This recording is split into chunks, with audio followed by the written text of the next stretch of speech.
नमस्कार दोस्तों, आप सभी का जीएस कैंपस पर बहुत बहुत स्वागत है। मेरा नाम नूर आलम। आज से हम लोग यूपी पीसीएस और समीक्षा अधिकारी से संबंधित एक 30 एपिसोड की एक सीरीज शुरू कर रहे हैं, जिसमें आपको बहुत ही महत्वपूर्ण जीएस के क्वेश्चन मिलेंगे। साथ ही साथ एक करंट अफेयर्स की सीरीज और एक यूपी स्पेशल की आपको यहाँ पर रोजाना मिलेगी। तो उसी क्रम में आज पहली सीरीज यानी महत्वपूर्ण जीएस के प्रश्नों की, और उसका पहला प्रश्न आपके स्क्रीन पर ये रहा। सवाल ये है कि भारत में पहली बार आर्थिक जनगणना किस वर्ष की गई थी? तो भारत में पहली बार आर्थिक जनगणना किस वर्ष की गई थी? 1975, 1978, 1977, 1976। तो देखो, बात यहाँ आर्थिक जनगणना की है, तो आर्थिक जनगणना भारत में पहली बार 1977 में की गई थी।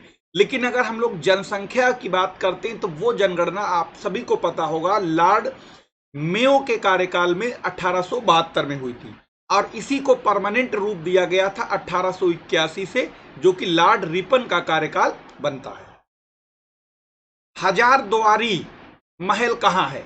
तो हजारदुआरी महल असम, झारखंड, बिहार, पश्चिम बंगाल। तो ये कहाँ है? ये है पश्चिम बंगाल में, यानी हजारदुआरी महल पश्चिम बंगाल में है। अगला है विजय घाट समाधि स्थल है, यानी कि लाल बहादुर शास्त्री का, इंदिरा गांधी, राजीव गांधी, महात्मा गांधी। तो विजय घाट जो है वो लाल बहादुर शास्त्री का है, और इन्होंने ही जय जवान जय किसान का नारा दिया था। जो राजघाट है वो महात्मा गांधी की समाधि स्थल का नाम है। अगले सवाल पे आते हैं, संयुक्त राष्ट्र संघ का प्रतीक चिन्ह क्या है? दरियाई घोड़ा, हरे रंग का पेड़, लाल क्रॉस या जैतून की पत्तियां। तो संयुक्त राष्ट्र की स्थापना जैसा कि आप जानते हैं 24 अक्टूबर 1945 को हुई थी, और इसका जो प्रतीक चिन्ह है वो जैतून की पत्तियां हैं, नीले कलर की, ऐसे दिखाई होंगी, एक दूसरे से ऐसे लगती दिखती हैं। भारत में कौन सा पर्वत श्रृंखला सबसे युवा है, यानी नवीन है? तो यहाँ पर पश्चिम बंगाल की जगह पश्चिमी घाट होना चाहिए था। तो ये पश्चिमी घाट, पूर्वी घाट, हिमालय और सतपुड़ा। देखो, सबसे पुराना नया पूछे तो हिमालय, और सबसे पुराना पूछे तो, अगर पुराने की बात करता है तो अरावली है। कौन सा है? अरावली। अगला है, कौन सी फसल काली मिट्टी में उगाई जाती है? तो चाय, कपास, काजू, गन्ना। तो काली मिट्टी में जो उगाई जाती है वो कपास, इतनी ज्यादा कपास की खेती काली मिट्टी में होती है, इस काली मिट्टी को कपासी मिट्टी भी कह दिया जाता है।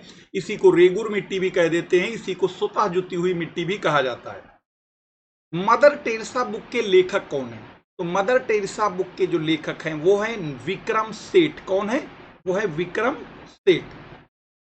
अगला है, सुभाष चंद्र बोस ने कहां पर स्वाधीन भारत सरकार का उद्घाटन किया? जर्मनी, जापान, सिंगापुर, सोवियत संघ। तो ये किया था 1943 में सिंगापुर से। अगला है, इलाहाबाद प्रशस्ति पत्र किसके द्वारा लिखा गया था? तो ये हरि सिंह के द्वारा लिखा गया था। ये प्रयागराज इलाहाबाद में जो अकबर का किला संगम पे बना हुआ है, उसी में ये रखा हुआ है। किस सिटी को कैथेड्रल सिटी ऑफ इंडिया कहा जाता है? बेंगलोर, मदुरई, कानपुर, अहमदाबाद। तो बेंगलोर को तो कहते हैं आईटी सिटी, यानी सूचना प्रौद्योगिकी की राजधानी, सिलिकॉन वैली भी कहते हैं। मदुरई को कहते हैं कैथेड्रल सिटी, आंसर आपका ये। कानपुर को कहते हैं उत्तर भारत का मानचेस्टर, अहमदाबाद को कहते हैं भारत का मानचेस्टर। संतोष ट्रॉफी का संबंध किस खेल से है? तो संतोष ट्रॉफी जो है वो फुटबॉल से संबंधित होती है, और दुनिया में सबसे ज्यादा खेला जाने वाला खेल फुटबॉल है। तिरुचिरापल्ली शहर किस नदी के तट पर बसा हुआ? नर्मदा, कावेरी, तुंगभद्रा, कृष्णा। तो ये शहर तमिलनाडु का है, कावेरी नदी के किनारे है, और कावेरी को दक्षिण भारत की गंगा कहा जाता है। दक्षिण भारत की गंगा कहा जाता है। अगला है, प्रेरी घास के मैदान किस देश में स्थित हैं? दक्षिण अफ्रीका, ब्राजील, फ्रांस, यूएसए। तो प्रेरी हो, पंपास हो, डाउन्स हो, स्टेपी हो, ये सब शीतोष्ण कटिबंधीय घास के मैदान हैं, और ये सब काहे के लिए जाने जाते हैं? गेहूं की खेती के लिए जाने जाते हैं। इसीलिए टेम्परेट ग्रासलैंड को रोटी की डलिया भी कहा जाता है। जिस समय बांग्लादेश का उदय हुआ उस समय पाकिस्तान का शासक कौन था? तो ये जनरल अयूब खान थे 1971 में, जो कि इससे पहले पूर्वी पाकिस्तान कहा जाता था और 1971 के बाद ये बांग्लादेश के नाम से जाना गया। कम्युनिस्ट मैनिफेस्टो के लेखक जॉन रोलिंग, लेनिन, मार्क्स या भुट्टो? तो ये हैं कार्ल मार्क्स। अगला है समझौता एक्सप्रेस किन दो देशों के बीच में चलती? भारत और चीन के बीच में कोई ट्रेन नहीं चलती, चल भी नहीं सकती क्योंकि पूरा पहाड़ है। भारत और बांग्लादेश के बीच में चलती है, उसका नाम है मैत्री एक्सप्रेस। क्या नाम है? मैत्री एक्सप्रेस। भारत और बर्मा के बीच में भी फिलहाल कोई ट्रेन नहीं चलती। भारत और पाकिस्तान के बीच में दो ट्रेनें चलती हैं, एक समझौता एक्सप्रेस और दूसरी है थार एक्सप्रेस। ये फिलहाल दोनों अभी बंद है, तो ये भारत और पाकिस्तान के बीच में चलती है। अगला क्वेश्चन है महाराजा रणजीत सिंह का उत्तराधिकारी कौन है? तो ये कौन है? ये महाराजा रणजीत सिंह का उत्तराधिकारी खड़क सिंह है। अगला सवाल है पंच प्यारे प्रथा को प्रारंभ करने वाले गुरु कौन थे? तो ये पंच प्यारे प्रथा करने वाले गुरु अर्जुन देव, जो कि 5वें गुरु थे, नहीं। गुरु रामदास, ये भी नहीं। गुरु अंगद, जो दूसरे गुरु थे, ये भी नहीं। तो ये इस प्रथा को शुरू करने वाले थे 10वें गुरु गोविंद सिंह साहब, गोविंद सिंह जी, गुरु गोविंद सिंह जी जो 10वें गुरु थे, इन्होंने ये प्रथा को शुरू किया था। हिंदू वृद्धि दर का संबंध किससे होता है? तो हिंदू वृद्धि दर का संबंध आर्थिक वृद्धि से होता है। पंजाब राज्य का उच्च न्यायालय किस शहर में स्थित है? तो पंजाब राज्य का उच्च न्यायालय और हरियाणा का दोनों का चंडीगढ़ में है। आईआईटी की परिकल्पना कहां से ली गई? यानी जो आईआईटी का कॉन्सेप्ट है वो कोरिया से आया, कनाडा से, रूस से, अमेरिका से। तो आईआईटी का कॉन्सेप्ट संयुक्त राज्य अमेरिका से आया, इसे हम लोग यूएसए कहते हैं। शरद विषुव किस तिथि को मनाया जाता है? आपके पेट में पूछा गया था ग्रीष्म। तो देखो ध्यान रखिए, जब सूरज इक्वेटर को पार करके भूमध्य रेखा को पार करके यानी 21 मार्च को उत्तर की ओर आता है, तो ये होती है आपकी ग्रीष्म विषुव, यानी गर्मी शुरू होती है उत्तरी गोलार्ध में। जब ये पार करके 23 सितंबर को जाता है दक्षिण की ओर, तो इसे कहते हैं शरद विषुव। यानी आज 23 सितंबर है और ये आज जो है ये शरद विषुव है। नेशनल डेयरी रिसर्च इंस्टीट्यूट कहां पर है? कुरुक्षेत्र, पानीपत, अंबाला, करनाल। तो ये कहां है? करनाल में, हरियाणा में है ये। कंप्यूटर कंपनी एप्पल के संस्थापक कौन हैं? तो ये कंप्यूटर कंपनी जो एप्पल है उसके संस्थापक स्टीव जॉब्स हैं। सौराष्ट्र भारत के किस प्रांत का उपक्षेत्र है? तो देखो ये वाला जो एरिया आप देखते हो ये सौराष्ट्र कहलाता है। सौराष्ट्र, ये इसी को काठियावाड़ प्रायद्वीप भी कहते हैं। ये वाला हिस्सा जो 3 तरफ से पानी से घिरा है, तो ये गुजरात में है। भारत यूएनओ का सदस्य कब बना? 1935, 1940, 1971, 1945। 24 अक्टूबर 1945 को यूनाइटेड नेशन की स्थापना होती है और भारत तभी से इसका सदस्य है।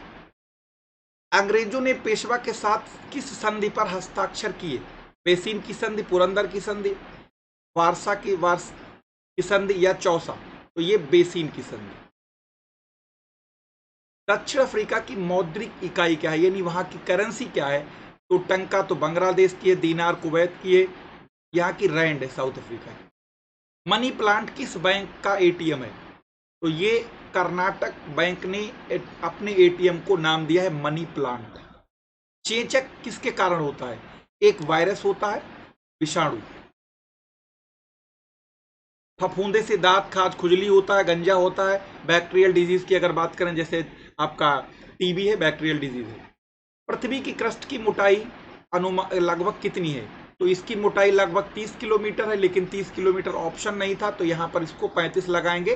पृथ्वी की ऊपरी सतह जिसे क्रस्ट कहते हैं, इसे भूपरपट्टी कहते हैं। हमारी आंख किस लेंस की भांति कार्य करती है? अवतल, उत्तल। तो ये आंख जो होती है वो उत्तल लेंस की भांति कार्य करती है। बास्केटबॉल में प्रत्येक पक्ष में कितने खिलाड़ी होते हैं? जैसे क्रिकेट में 11-11 होते हैं, तो बास्केटबॉल में 5-5 होते हैं। संविधान का कौन सा अनुच्छेद मनुष्य को अवैध व्यापार और बाल श्रम के लिए रोकता है, निषेध करता है? तो ये आर्टिकल 23 है। ठीक, 21 जीवन का अधिकार है, 19 स्वतंत्रता है और 17 जो है ये छुआछूत को रोकता है। संयुक्त राष्ट्र संगठन दिवस कब मनाया जाता है? जैसा कि अभी हमने बताया भी आपको, 24 अक्टूबर 1945 को इसकी स्थापना हुई थी, इसीलिए 24 अक्टूबर को प्रत्येक साल इसका बर्थडे मनाया जाता है। जैविक स्वर्ग किसे कहा जाता है? तो ये सब द्वीप दिए गए हैं, तो ये सैंडविच द्वीप जो है ये उत्तरी अटलांटिक महासागर में है, इसको कहा जाता है जैविक स्वर्ग कहा जाता है। माजुली ब्रह्मपुत्र नदी के ऊपर है, सुमात्रा और जावा जो है ये आपके इंडोनेशिया में है। अगला है चेरालोम किस राज्य का बांस नृत्य है? तो चेरालोम जो है वो आपका मिजोरम का लोक नृत्य है, मिजोरम का। अगला है सूर्य के चारों ओर प्रकाशित रंगीन वलय आकार को क्या कहा जाता है? चारों ओर जो रंगीन वलय आकार की सर्किल लगता है इसे कहते हैं कोरोना, और जो कोरोना वायरस है इसका फिगर वैसे ही होता है, इसीलिए इसको नाम कोरोना नाम दिया गया। आगे विश्वविद्यालय आयोग का गठन किसके कार्यकाल में हुआ था, यानी आपको ये बताना है। तो ये लॉर्ड कर्जन के कार्यकाल में हुआ था। लॉर्ड डलहौजी के ज़माने में आपने देखा होगा विडो मैरिज एक्ट पास हुआ था, इसी के ज़माने में वुड डिस्पैच आयोग पास हुआ था, इसी के ज़माने में जो है विधवा पुनर्विवाह जिसे विडो मैरिज एक्ट कहते हैं वो पास हुआ। डफरिन के ज़माने में कांग्रेस की स्थापना होती है 1885 में, और चेम्सफोर्ड वायसराय वो था जिसके आपने देखा होगा वो ये जो क्या नाम ये 1921 के आसपास यानी 16 से लगभग 21 तक रहे लॉर्ड चेम्सफोर्ड। अगला है कबीलों के लिए आदिवासी शब्द का पहली बार प्रयोग किसने किया था? तो वो किया था महात्मा गांधी ने। तो आज के ये 40 क्वेश्चन थे आपके जीएस के। इसी तरीके से आपको एक एपिसोड आज करंट अफेयर्स का भी मिलेगा जो कि रोजाना रहेगा, और एक यूपी स्पेशल का रिकॉर्डेड वीडियो के रूप में मिलेंगे। ये आपके तीनों आरओ, एआरओ और यूपी पीसीएस को ही टारगेट करके आपको यहाँ पर बनाए जा रहे हैं। तो जुड़े रहिए हमारे साथ और ज़्यादा से ज़्यादा लोगों को इसका लिंक जरूर शेयर करिएगा। और किसी को भी पीडीएफ चाहिए, किसी भी तरीके का कोई आपको कन्फ्यूज़न हो तो ये दिया गया नंबर, इस पर ये पीडीएफ, इस पर आप अपना नाम लिख के भेज दीजिए, इस पर पीडीएफ भी मिल जाएगी। और अगर वो नहीं दिख पा रहा तो 9889043941। तो मिलेंगे हम लोग करंट अफेयर्स का साथ नेक्स्ट सेशन में। धन्यवाद।